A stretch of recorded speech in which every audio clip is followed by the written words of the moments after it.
Hi there, and welcome to SAT with Piriyev lessons. I'm Kamran Piriyev. I teach SAT Verbal, and it is the second part of the Standard English Conventions series. Please feel free to check the first part on our YouTube channel or Facebook page by clicking on the link above. Now let's get started. As we know from our previous lessons, SAT Verbal consists of two main parts, reading and writing. And writing itself is composed of two main question categories, Standard English Conventions.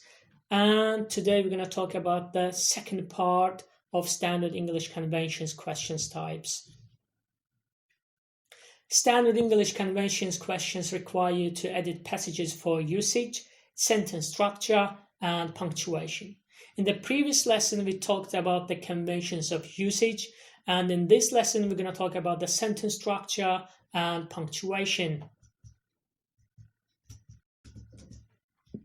Sentence structure. These questions ask us to recognize and correct sentence formation problems and inappropriate shifts in sentence construction. The first question type in that subcategory is called sentence boundaries. But before reading our first question type, I'd like to mention that in the next video lessons, we're going to be focusing on each question type in more detail. That's why today we're going to take just a general look at them. Now let's go back to our question type, sentence boundaries. Here, these questions ask us to understand what makes a complete sentence and how to correct a sentence fragment or run-on sentence to make the complete sentence.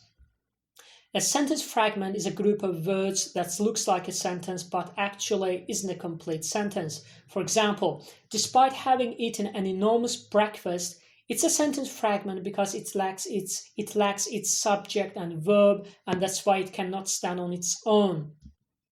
A run-on sentence occurs when two or more independent clauses are connected improperly. For example, I have a test tomorrow, I need to study tonight. We call it a run-on sentence because in English we connect two independent clauses by comma plus one of the coordinating conjunctions. But in my example, I lack one of my coordinating conjunctions. That's why we call it a run-on sentence. Subordination and coordination. Here we'll be asked to properly use punctuation and conjunctions to form grammatically complete sentences and logically correct thoughts. To deal with these questions more effectively, we have to know about the two main kinds of conjunctions. First is coordinating conjunctions. They are for, and, nor, but, or, yet, so. We use coordinating conjunctions to connect two independent clauses. And the next is subordinating conjunctions. Some of them are if, until, because, after, and so on. We use subordinating conjunctions to connect one independent clause and one dependent clause. For example, you cannot go back and change the beginning, but you can start where you are and change the ending. Here we have two independent clauses. First is until but, and the second one starting with but. Here, and according to the rules, we connect two independent clauses by comma plus one of the coordinating conjunctions, and only in choice A I have a comma and one of the coordinating conjunctions. That's why the only correct answer is A. Parallel structure. These questions ask us to recognize and correct problems with parallelism. For example, knowing others is intelligence, knowing yourself is true wisdom. Mastering others is strength, to master yourself is true power.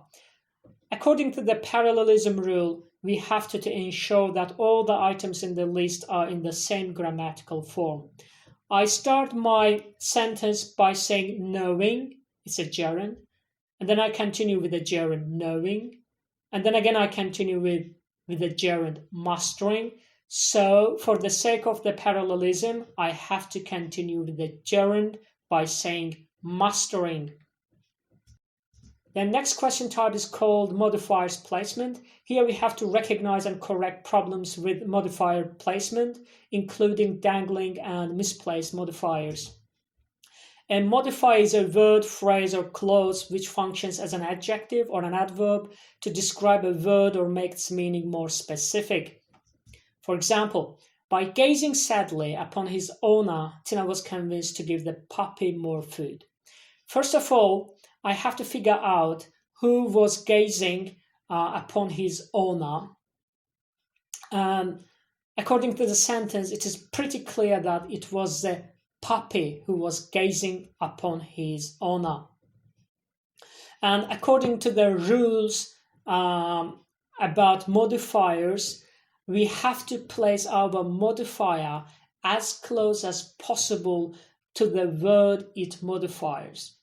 So by gazing sadly upon his owner, it's my modifying phrase. That's why after it, I have to place the word or place the name or thing it modifies.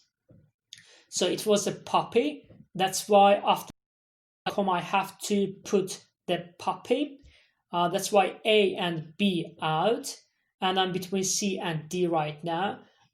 It was the puppy who did the action, not received the action.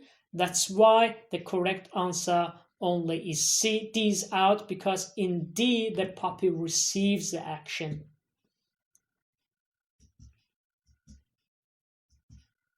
The next question type is called shifts in pronoun, person, and number.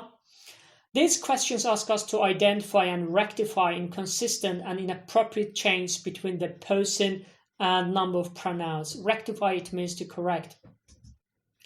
For example, because neutrinos are not affected by electric and magnetic fields, their trajectory is not bent. First of all, in that sentence, my noun is neutrinos, and all the nouns and pronouns referring back to it should be plural because my subject is plural.